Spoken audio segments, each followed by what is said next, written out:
Welcome everybody, I am 6am Comics, and this is reviewing my 9-year-old's comics. Look, about a week ago, I made a promise that when this channel reaches 700 subs, I'd review the latest Super Nolan epic in the series. Now I made that promise thinking that, it'd be a few months before I actually had to do a deep dive into another 100-pager. But as it turns out, y'all decided to just start subbing. And within a couple days, 700 was achieved, and it just kept on going. So first of all, thank you. It means the world to me, and I appreciate all the love and support you keep throwing towards my kids and their comic books. And finally, may I present to you Super Nolan Forgot Me? Not technically Super Nolan 4, and in reality it's more of a trade paperback than it is an actual graphic novel. But as they say, potato, let's just read the book. Okay.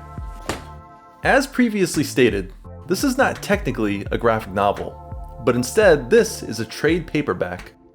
Or to put it in layman's terms, it's a collection of smaller comics that were part of a broader story arc.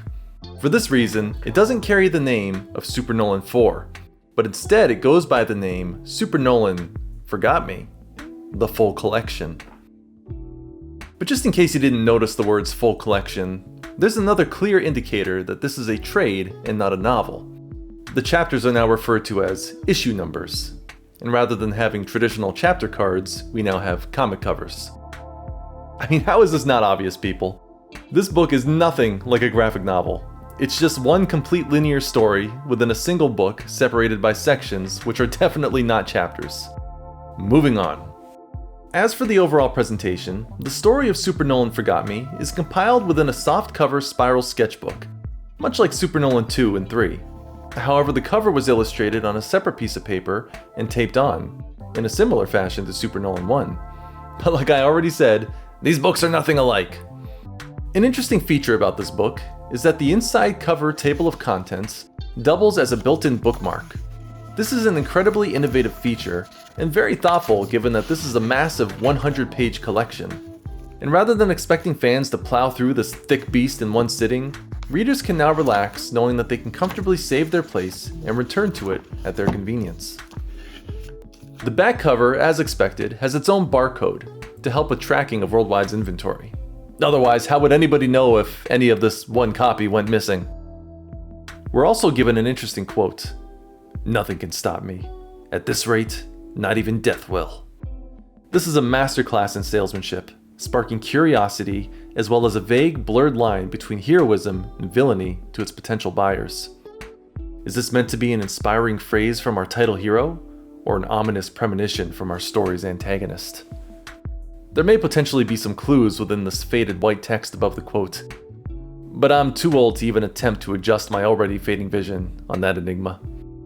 Let's dig into this mysterious plot, shall we? If you're unfamiliar with the storyline of these collected comic books, which can only be found within this single not graphic novel, why would you even think that? The basic premise is that during a battle with a powerful alien, a small portion of heroes from the worldwide universe are transported and imprisoned 2,000 years in the future by the opposing force, leaving only Super Nolan behind. Unable to transport through time himself, our immortal hero is forced to wait the next 20 centuries without his friends until our present catches up to the captured hero's future. Now, in the year 4024, Super Nolan must travel across the cosmos and survive dangerous alien worlds as he searches for his captured friends who have only been away from their timeline for a matter of days.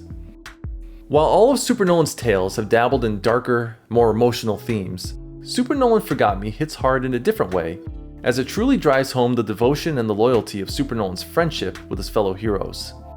While his demeanor typically comes off as wisecracking and even downright insulting at times, this playful hero embodies the most powerful elements of friendship, as there is no limit to the lengths he will go through to save the people he cares about, even if it means slowly waiting 2,000 years in solitary until the time is right to act.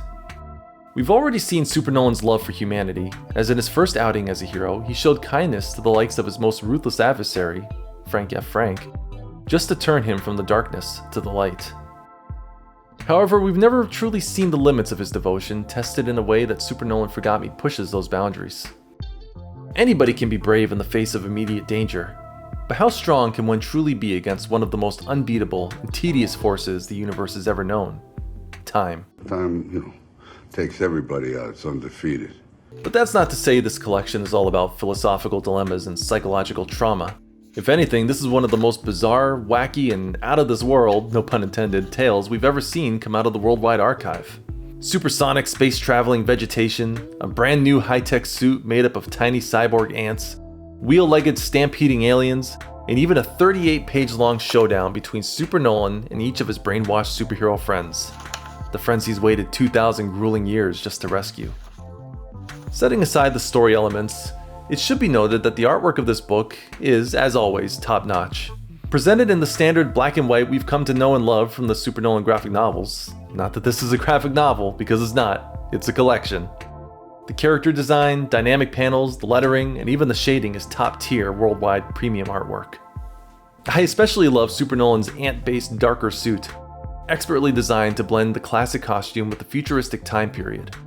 The unnamed time-bending alien who kicks off the story has an interesting appearance as well, hailing from the planet known as Camo World, which, if I may momentarily put on my tinfoil hat, has an interesting nickname, the Morphing Planet. A shape-shifting planet, which produces a life form who bears a striking resemblance to a very popular worldwide villain. I think there's an interesting connection to Black Widow issue number 1, where one particular character reaches across comic book dimensions to pull an alien object from another timeline and grant himself shape-shifting abilities. Is it possible this alien material came from the planet Camo? Could it be a future version of the Molder of Doom provided his past self with his own shape-shifting DNA from the future, thus creating an infinite symbiotic loop between both creation and creator? Disturbing. Equally disturbing is this panel, where a time-traveling entity informs Super Nolan that he is going to die in the year 4025. We never see that death, and on the surface this book gives us a happy ending in which Super Nolan successfully rescues his friends in the future, and they all travel back in time to the moment they were plucked away. Sorry, spoiler alert. But is this the happy ending we think it is?